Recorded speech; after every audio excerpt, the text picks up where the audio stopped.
اب ہم یہ بتاتے ہیں کہ مرزا صاحب خود حق چھپاتے ہیں اور الزام دوسروں کو دیتے ہیں۔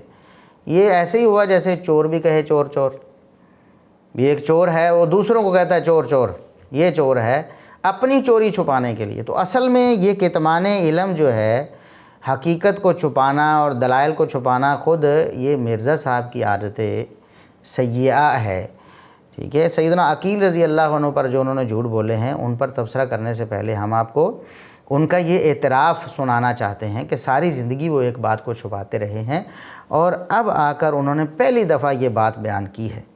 ہم آپ کو ان کی زبانی یہ سناتے ہیں۔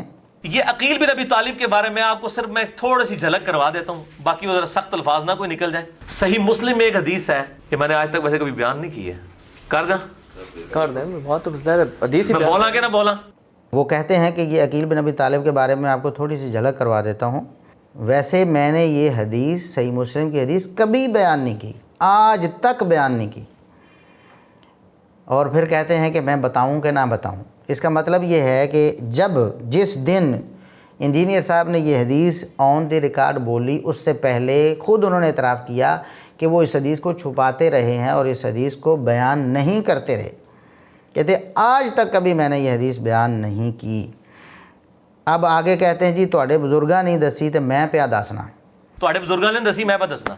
یعنی یہ دیکھیں ایسا خائن شخص ہے، ایسا جھوٹا شخص ہے کہ صحیح مسلم کا ترجمہ اس نے پڑھا، اس شخص نے، انجینئر صاحب نے صحیح مسلم کا ترجمہ پڑھا ہے، صحیح مسلم کی عربی عبارت پڑھنے کے یہ قابل نہیں ہیں۔ یہ ہمارا چیلنج ہے اور یہ اس بات کو مان چکے ہیں انجینئر صاحب، اور وہ کہتے ہیں کہ عربی سیکھنا تو ایسے ہی جیسے پہیے کو دوبارہ سے ایجاد کرنا، یعنی عربی ان کو آتی نہیں ہے، نہ یہ ایک آیت کا ترجمہ کر سکتے ہیں، نہ کسی ایک حدیث کا صحیح ترجمہ لغت اور گرامر کے مطابق کر سکتے ہیں۔